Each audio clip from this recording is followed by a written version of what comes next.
everybody is having a good week so far. There's the bell. So we will be in Luke chapter 22 tonight. Luke chapter 22. So we've been building in this class all the way up, really, to this chapter. And so the purpose of this class has been to really learn more about Jesus. Because the more we know about him, then the more we can appreciate Jesus, the more we can love Jesus. And then when we see what he's doing tonight, it can really help us to appreciate him even more. So before we get started in Luke 22, I want us to do a little thought experiment. And just to sort of get the juices flowing, and also maybe it will relate to our class. Y'all can tell me later if it does or doesn't.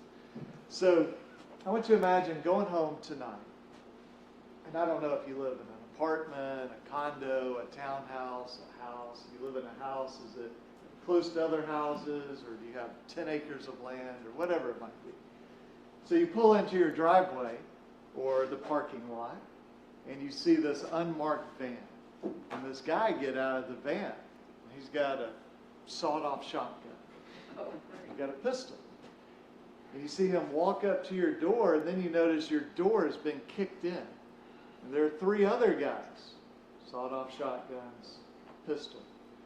So naturally, you call 911. And they say, hey, we'll get some uniformed police officers out there in 4 minutes. And we'll get the SWAT team as quick as we can. But I want to add one thing to it. Imagine that your dog is in the house. And when I say your dog, I assume you love your dog. Let me ask, do we have any cat people in here? Okay. I've never had a cat. Do people love their cats like people love dogs? I don't know that it's quite as intense, but it can be quite a good relationship. It's more than like having a pet iguana or hamster, yeah. right? Okay. It will love you back. Okay. Unlike I always heard cats were like really aloof or something. They can be, yes. Okay. So you have a dog or a cat. Oh, okay. thank you. And the 4 guys that are there at your house, they see you. And they shout out at you. We know the cops are 4 minutes away. And between now and time they get here, we're going to torture and kill the dog, the cat. And they name him because, he's got the little tag. So what do? Do you wait? Do you charge in there? What do you do in that situation?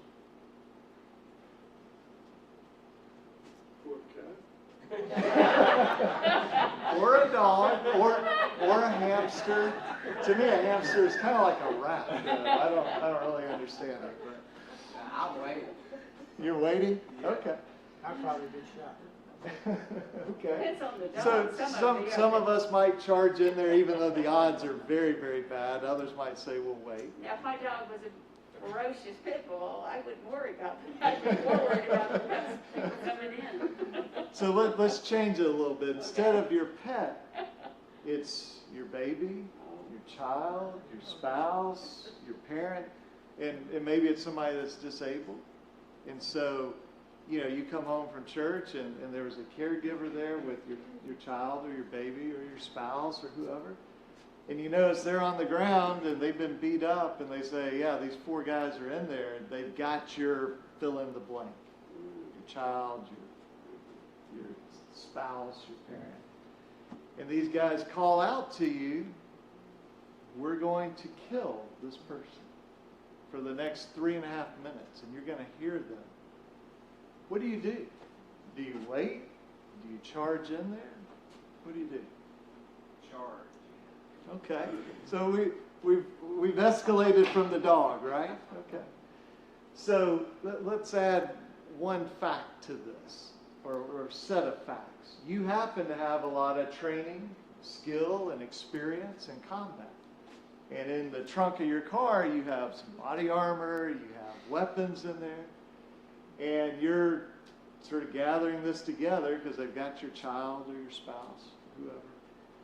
And all of a sudden, boom, there's this man in glowing white apparel, And he says, I am Gabriel. And if you've learned nothing else from this class, what have you learned about should you doubt Gabriel if you want to speak again? We know if we doubt Gabriel, we don't talk for a long time. And Gabriel says, look, God has sent me to tell you this message. There's a 50-50 chance you can get in there and kill the bad guys before they harm you or the person in there. And God has sanctioned you to do this. 50-50 chance. What do you do? Go for it. These are good odds. Same conditions, 4 minutes, the cops will be there, and they're going to be torturing and Right. charged. Okay, you go in there, 50-50 chance. Now what if Gabriel stands there, same situation, except he says, God has told me to tell you 100% chance you can kill the bad guys, fully sanctioned by God, no innocent person will be harmed, but it's your choice. What do? 100% chance of success. You go in or do you stay? Go. Go in. Okay, go in. All right, so one more. Instead of it being your spouse, your child, your aged parent, it is a terrorist. Just happened to get sucked into this, and the four guys say, hey, we have this terrorist. He's plotting to kill hundreds or thousands, maybe tens of thousands of Americans. And we're going to kill this guy unless you come in. And again, Gabriel says, 100% chance you can save yourself and the terrorists, kill the bad guys. What do you do? Unless Gabriel commands me to go in, I'm staying. You're like, hey, I'll let the cops handle this, and whatever happens to the terrorists, right? Well, what if this will be the final example? Gabriel says, here's the deal. You can't use any of your skills, any of your training, any of your experience, any of your weaponry, your body armor.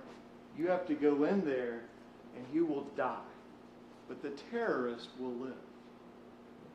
But it's your choice. God gives you this choice. What do you do?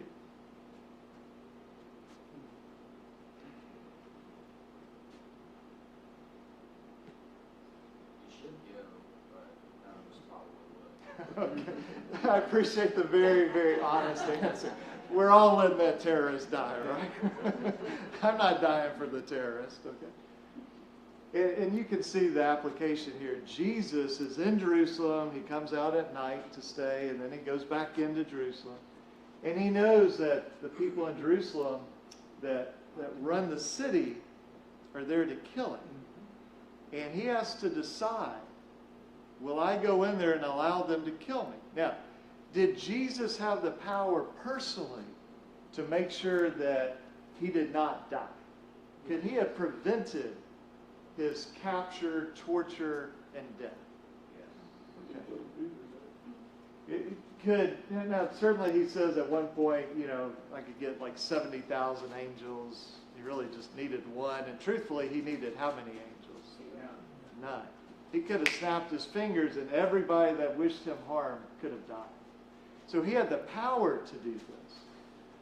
But he went in there to die for the people that were perfect towards Jesus. There's a writer in the New Testament that says, while we were yet sinners, while we were his enemy. And so Jesus voluntarily, with full power, 100% chance of success, said, I will go in there and not use my power. And I will die for these enemies of mine to be saved. Now, all of us said, well, at least you said, and I agreed with you that I think we all, none of us would do that. So how do we explain why Jesus would do something that makes zero sense that none of us would do? Why did Jesus do that? He knew that was the only way that mankind could be redeemed. But these are enemies. These are sinners. Those who, Paul says he did this while we were enemies. So what does he care about enemies not being saved? You have to think about others. Okay, think about others. You have to think about others. Okay. Now, of course, anybody that was a accountable would have been a sinner, and he died for them, which would make them an enemy. So why did he do this for sinners and enemies? Well, how do we explain why Jesus did this? He wants us to be like him. Okay, he wants us to be like him, and he knew this was the way, right? And so, again, through this class, we've been trying to say, well, let's learn more and more about Jesus, not just some abstract historical figure, but this was a real person. He had emotions, he had feelings. We see him be amazed, we see him be disappointed, we see him be sad, we see him with nobody asking. There's a funeral of a young man and a widow woman who lost her only son. And Jesus, nobody asked him to do that. He just goes up and says, "Get up, young man." He was touched by her. And we're doing all of that so that we understand Jesus more, we discover more about him, we love him more. And then when we realize what he's doing in these last 3 chapters makes zero sense unless he has love that is beyond our comprehension. And if he's doing that for us, then as we study the Bible and he says, "Hey, I want you to do this," or "I want you to not do that," do we go, "Well, that's too much, Jesus. You're asking too much"? Or do we say, "Wow, if this person who I love was willing to die," and think about it, not for other people, but for you. Jesus, he went into that house knowing he would die for me. See, yes, he did it for you too, but I got to think about it, he did it for me. And then don't I owe to him to do whatever he says or to not do what he says don't do? Okay? And so I hope that is that little illustration, and I know it took maybe longer than I thought, but hopefully that just helps us to appreciate. I mean, we all know this, right? Not to spoil the story, but we know that, he's betrayed and he's going to die in the story. But to appreciate, well, what would we do? And he's doing something none of us would do. I can tell you this, if I had the power Jesus had, when they start spitting and, blindfold him and punching him, prophesy, I'd be like, I am done. Okay? Like, I'll prophesy for you. We'll end this real quick, but that's the difference between Jesus and us. So let's look at our text here. And a lot of this we're going to go through pretty quickly. Verse 2, they were seeking how to put Jesus to death. It says, for they feared the people. Now, I don't think it's saying because they feared the people, they wanted to kill Jesus. They wanted to kill Jesus, but they've got to figure out, how do we kill Jesus? What's the concern about the crowd or the people? About the people turning on them. Yeah, I mean, you could have, the historians say in Jerusalem, particularly around this time, you might have 1 million people. And, yeah, or even more than that. And so what if, I mean, I don't know how many soldiers they had, but it would be a very, very tiny percentage compared to the population. What if you had 100,000 people say, we're going to go kill the high priest and all the Pharisees? And I mean, this could get out of hand. So they say, we've got to find the right moment to get him. So the solution is Satan entered Judas. And Judas goes to the leaders and says, hey, let me find a time when I can betray him. When it says Satan entered him, does that mean Judas had no responsibility for what he did? No. How do we explain this idea of Satan entering somebody? What does that mean? It means he decided to listen to Satan. So he decided to listen to Satan. Okay, he still has his free will. Here's a question, maybe two questions. One, we'll take it one at a time. Why did Judas betray Jesus? Money. Okay, money. He certainly, it says they agreed to give him money. Okay, and it was a relatively small amount of money.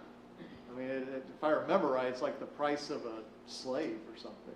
This wasn't like, in our terminology, this wouldn't be like, hey, I'm going to deliver Jeff Bezos to you and you give me $3 billion. It was like, $500 or $1,000 or something.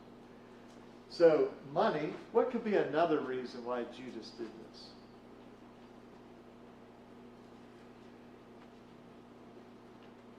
Perhaps he was looking for favor from the people who were asking him to do this. Maybe trying to get favor with the rulers there. Yeah, that could be. Priests and officers. Yeah, they're going to appreciate me. I'm going to rise instead. Yes, sir. I tend to think it's clearly he had been stealing money from the treasury, and I think we have to remember this was a building. This wasn't just something that he decided to do overnight. It was a lifestyle that he had already started building, and had gotten to the point where I think he went farther than really he even wanted to go. And we see that regret at the end, realizing what he had done, because he hadn't been caught at that point, so why would he get caught doing this? Yeah, and we'll see later on, Jesus says, one of you is going to betray me, and they're completely confused. It's not like they all go, I know it's Judas. He's pretty effective with what he was doing. And some people will say Judas did this to sort of push Jesus into, taking power. I think that is giving him probably too much credit. Okay? All we really know is that he was a thief and he betrayed him for money. Here's maybe the more interesting question. Why did Satan agree to do this? Why did Satan want to kill Jesus? Because Satan could have read the Old Testament and figured out Jesus is the Lamb of God. He's got to die. If he dies, there's some early prophecy about crushing my head. Why did Satan do this? Why not just let Jesus live and never die? Maybe he was wanting to stop this movement in its tracks before it went any further. Okay. He'd been trying to trip up Jesus from the time he was in the wilderness. And if he had gotten Jesus to sin, then what would that do to the whole plan of salvation? Absolutely destroyed it. It's gone. And so, one sort of answer to this is, well, Satan was not very smart. I find that hard to believe. He was trying to come up with everything he could in his power to try to make it happen. Right. And we're going to see, even in this chapter, Jesus was pushed right to the edge. Physically, emotionally. And I think any of us would have said, I'm done. I feel bad for those people, but I'm not taking this anymore. I am done with this. And so maybe he viewed this as his last chance. And so he's got Judas, and we're going to see he also went before God and demanded to have somebody else. Who was that? Job. Well, that was in the past, but this day, Peter. And so, I don't know if we have any math majors in here, but he got 2 out of 12, so I think we reduced that to 1 out of 6. What percentage is that? 16.67. That's right, 16.67%. It's a pretty good percentage. In one day, he got 1/6 of Jesus' closest followers to do some really bad stuff. And what effect would that have on you if your closest followers start falling away, betraying you? That would work to put pressure on you to say, this is a bad idea. I'm done with this. And if Jesus had said, I'm done, then Satan would win. So let's see what happens here. Verses 7 through 13, Jesus is saying to a couple of his apostles, you guys go in, prepare a place, and they say, what do we do? This is kind of like a few chapters ago where he said, you'll find this colt and nobody sat on it, and when you start taking somebody's colt, they'll say, what are you doing? And you go, oh, the teacher told. Well, this is, follow this guy into the house and say, the teacher says to you, where's the guest room? I may eat my Passover with my disciples. And they found it just as he had told them. So we're getting set up here for the upper room. And so now we have, whatever we want to call this, the Lord's Supper, the communion, and Jesus takes the cup, and let's drop down to verse 19. Takes the bread, broke it, said, "This is my body which is given for you." In verse 20, "This cup is poured out for you as a new covenant in my blood." Let's just stop there. These people have been familiar with the Passover since they were old enough to remember anything. These were Jewish people he was with. Would they have been like, oh yeah, obviously the bread is the body of the Messiah and the blood is the new covenant? Or would this be a pretty radical situation for them to try to understand? It'd be hard for them. It'd be hard. I mean, this is not something that 47 generations of Jewish people have been talking about. Oh, the bread is the body of the Messiah and the cup. And so he lays this on them. And then, because that wasn't shocking enough, he says, oh, and by the way, one of you guys, you're going to betray me. And it's really, really bad for whoever that is. And so what did they start doing? Looking at one another. Yeah. They say, who is it? Ain't me. We're over here like, I'm always kind of, that guy in the red shirt, I don't know. He's the one. He seems a little suspicious to me. And they're talking. And so that's what they're doing. And they've had this sort of bombshell dropped on them. And of course, what did they still think about Jesus and this kingdom? What's it going to be? Earthly. And so, right when this happens, look at the next verse. And I take it this is like the next minute or the next 10 minutes. I don't think this is days later because we're out of days here. Verse 24, dispute also arose among them as to which of them was to be regarded as the greatest. So Jesus says, look, this bread, this cup, by the way, one of you is going to betray me. Who is it? Probably the guy in the red shirt. And then, but I always knew he was bad, but I am the best. Now they're arguing in front of Jesus about who's the greatest. They don't seem to be arguing about, well, how do we stop Jesus from being killed? It's, hey, I want to be the best here. And so somebody summarize, what does Jesus say to them? Let the greatest among you become the youngest, and the leader is the one who serves. Yeah, he points out the one that reclines at table. Think about a restaurant. You've got the guest, and then what do we call the person that brings the food? Server, waiter, waitress. And he says, well, look, I'm the greatest. I mean, Jesus, there's no false humility here. Jesus is like, I'm the greatest. But I'm serving you. And we get that. We don't really like to talk about the other Gospels in this class, but in John, there is something about, some serving and washing of feet and stuff like that. So he's trying to get them to understand this is not the normal way that we evaluate who's the greatest and who's the least here. So then right after that, he says, I want you to sit on thrones judging the 12 tribes of Israel. Now, they just get hit with this bizarre thing about the cup and the bread, and then I'm going to be betrayed, and then they're arguing, and Jesus says this really weird thing about the servant's going to be the best, and the best will be the servant. And he says, oh, and by the way, y'all are each going to have a throne. Now, I'm going to hallucinate. They may not have understood that other stuff, but they're like, but I do get that last part. I like the idea of a throne. This is what we've been talking about here, okay? And then we go to verse 31. And again, I think this is all in the same setting here.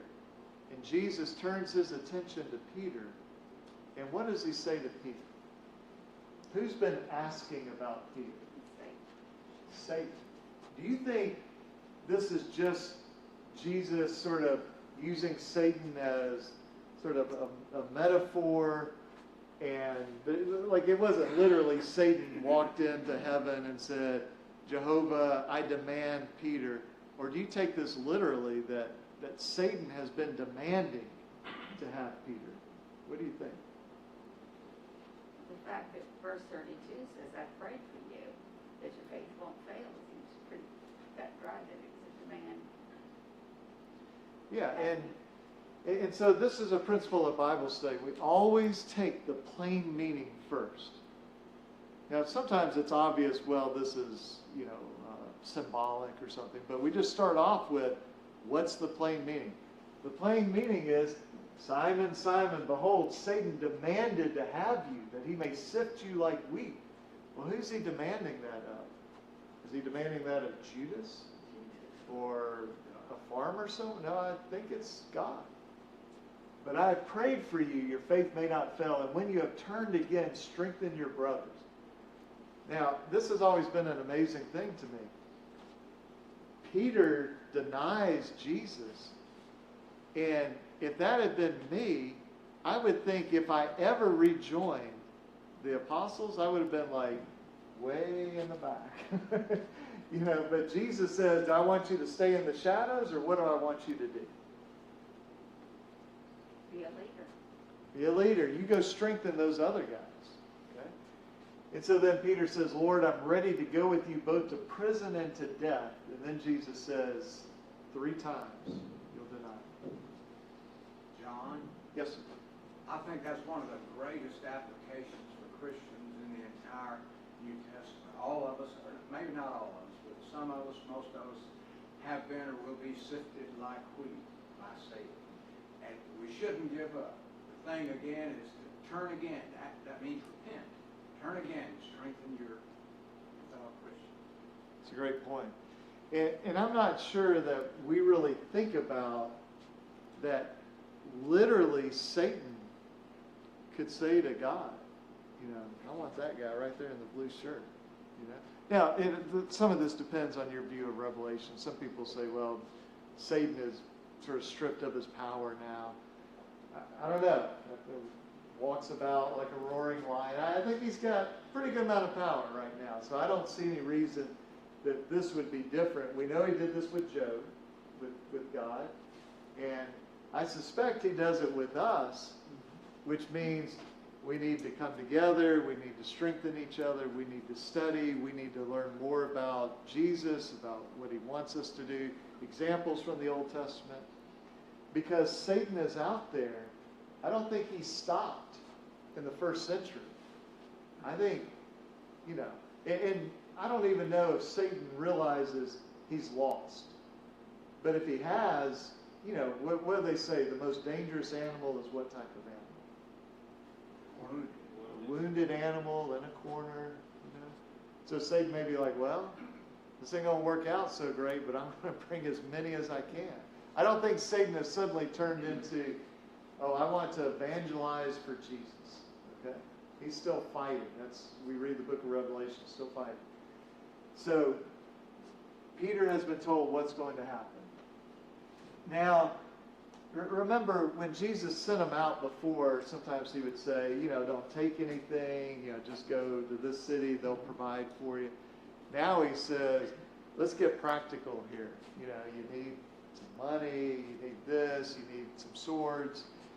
And then verse 37, Scripture must be fulfilled. He was numbered with the transgressors. We'll see that next week. For what is written about me has its fulfillment. And they say, look, Lord, here are 2 swords. And he says, it is enough. And so he's told them, I assume in part because he's leaving, he's saying, you have to sort of have some practical stuff here. You need a cloak, you need different things. And make sure you have a couple of swords. And so we know that they've got at least 2 swords. So remember in the last chapter it said his custom was at night to go to this place.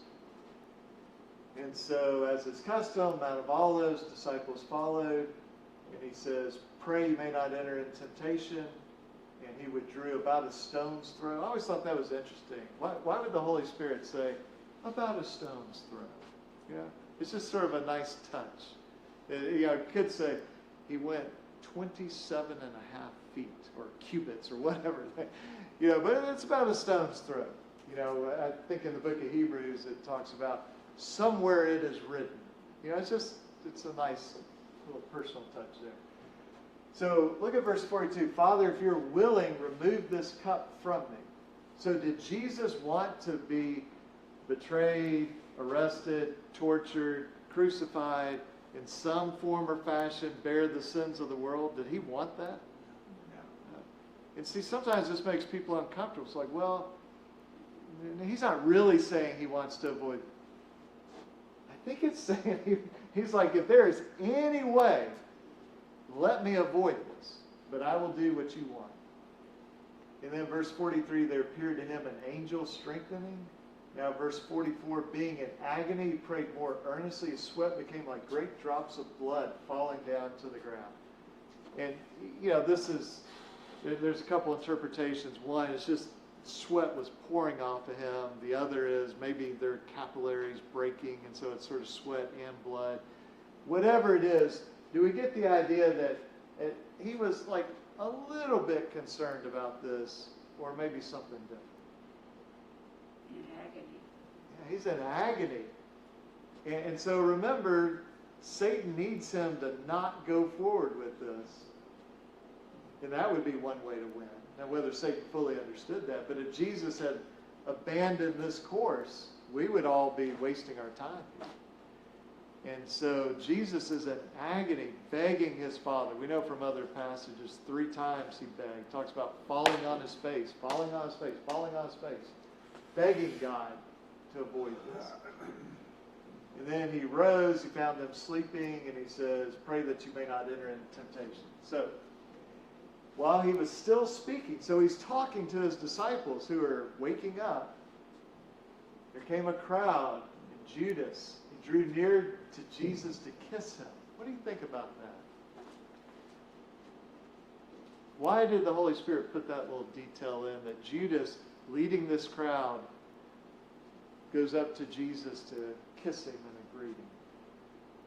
That was common greeting among friends in that part of the world, but it's so cruel and ironic.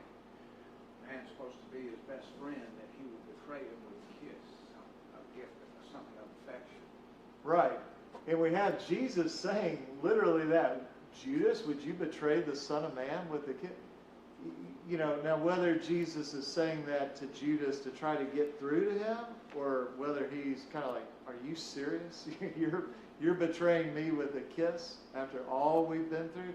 And remember this, the apostles from time to time had immense powers to cast out demons, heal the sick, raise the dead. Nowhere does it say the apostles had this power, except for Judas, who had no power.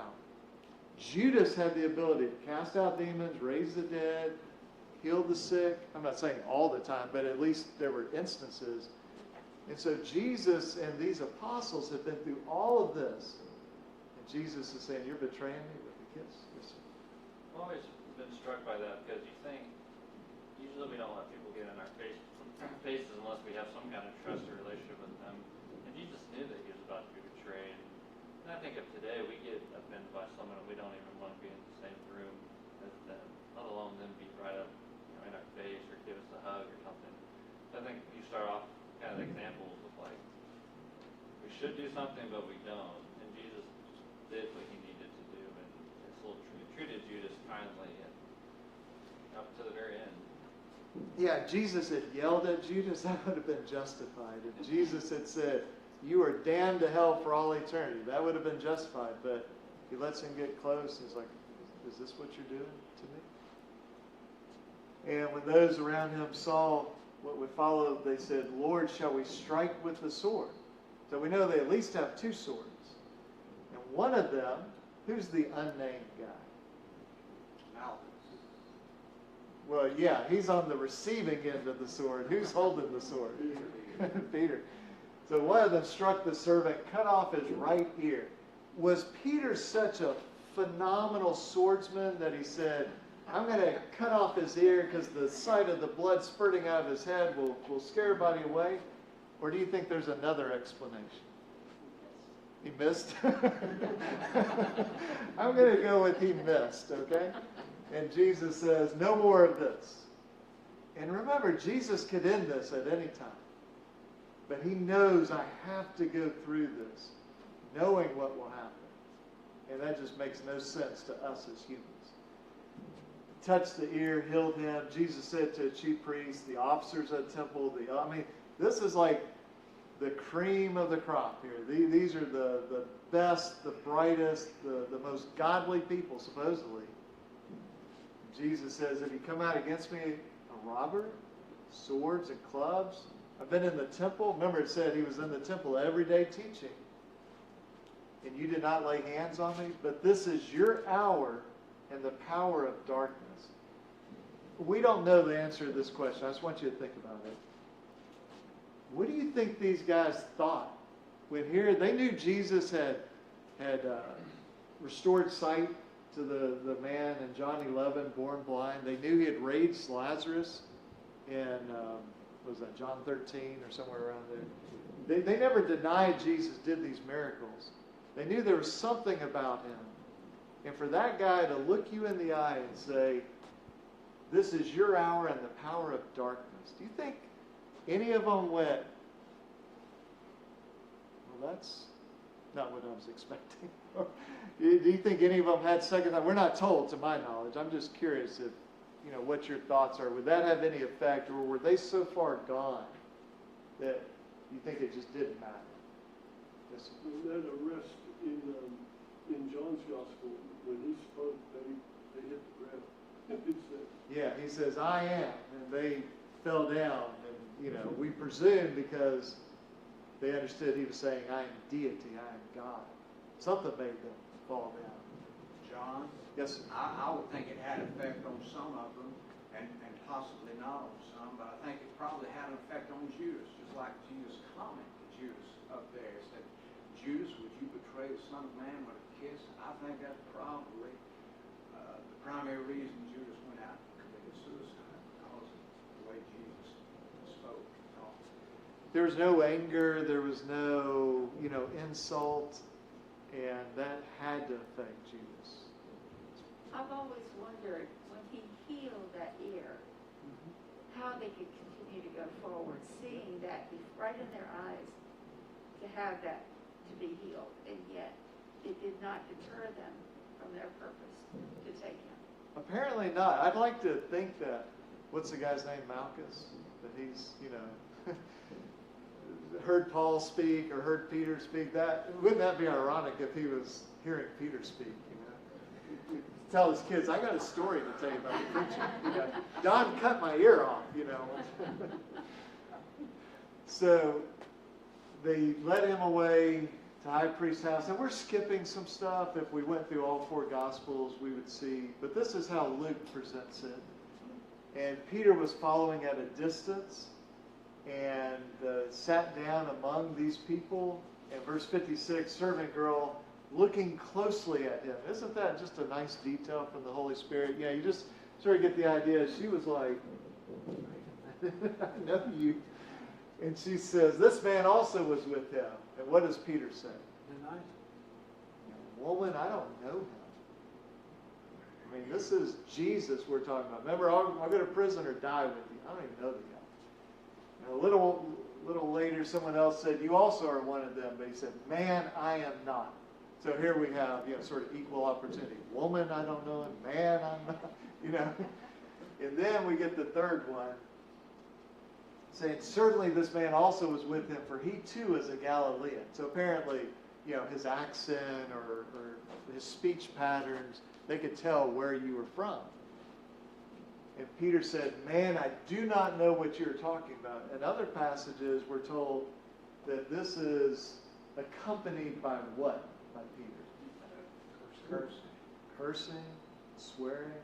I guess there's different ways you could view that. Is he like using profanity, or is he swearing to God that he doesn't know this man, which would be really, either one is bad. But this verse 61 to me is maybe one of the most haunting verses in the Bible. and at least the way that I view this, the Lord turned and looked at Peter. Now, let me give you an example. So, I'm looking this direction. The teacher of that, like, 5 Unusual Women class, I'm sort of looking at him. He doesn't know. Okay?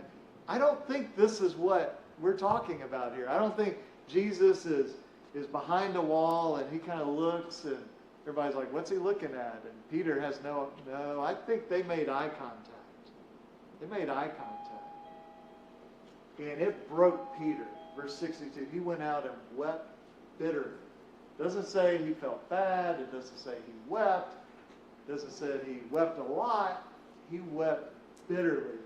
I mean, think about that. Jesus making eye contact with you.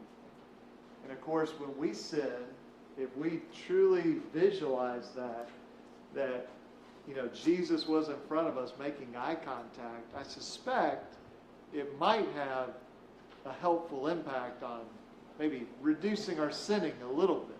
Okay? So let's see what else. I just Yes. gotta say, I'm kind of with you. There's 2 or 3 verses in the Bible that just resonate, and this is one that when I read it and think about it, just almost gives me chills. I just see them. That's right.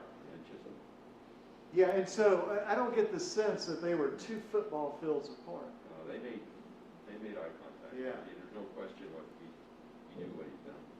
And in the next chapter, the following chapter, is a verse that to me, on the other side, is one of the most beautiful verses. And so here at the end, we get one of the most haunting verses and one of the most beautiful verses that we'll see. So they're mocking him as they beat him, prophesy, who struck you?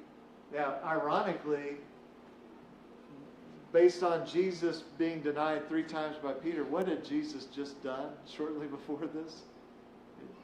Just prophesied. And, you know, they're saying they've covered him up, they're punching him. And remember, at any time, Jesus could have said, and they're all dead. They could have just ceased to exist. Or they could have burned for, 10 days and not died. I mean, Jesus could have done whatever he wanted. And they blasphemed him. And so here's really the final part. They say, if you are the Christ, tell us. And what's his response? Put it in our words. They're like, well, tell me if you're the guy. What does he say? If I told you, you wouldn't believe me. What's the point? I mean, I've done all these miracles. I fixed the guy's ear, right? You aren't going to believe anything I say. And then verse 69, but from now on the Son of Man shall be seated at the right hand of the power of God. They say, are you the Son of God? He says, you say that I am. And there's different views about, what he means here. But they seem to have taken it that he was saying yes, because they say, what further testimony do we need? We've heard it ourselves from his own lips. So I want to leave you with this thought. These people that are pressing him, who are you? Are you the Son of God? And he tells them this. Let's be generous with lifespans and say some of them were 20 years old. So within 100 years, are any of these people still on this earth? They're all dead. Do they have any doubt the moment they died who Jesus was? They're mocking him. They're, prophesy. They're not necessarily these people, but Herod's putting a robe on him, we'll see. And do they have any question about whether he's the King of Kings, the Lord of Lords, the Messiah? Is Caiaphas going, well, I'm still not sure. I think this was a good move I made. I think they all realized, oh, wow, we made a terrible mistake. And they had plenty of evidence. Well, is it any different for us? We have this.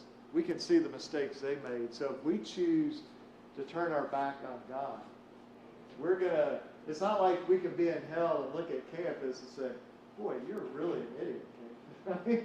I mean, he's like, what about you? You had the whole gospel. Well, that's a good point. None of us are going to feel real good about ourselves in hell if we reject Jesus. And We're going to be just like these people. So, any final thoughts? I haven't heard the second bell, but I may have missed it. But assuming it hasn't rung, any final thoughts about this? Saved by the bell. Well, we will cover Luke 23, and so we'll do that on Sunday, and then we'll end it a week from tonight. So thank you, everybody, for being here.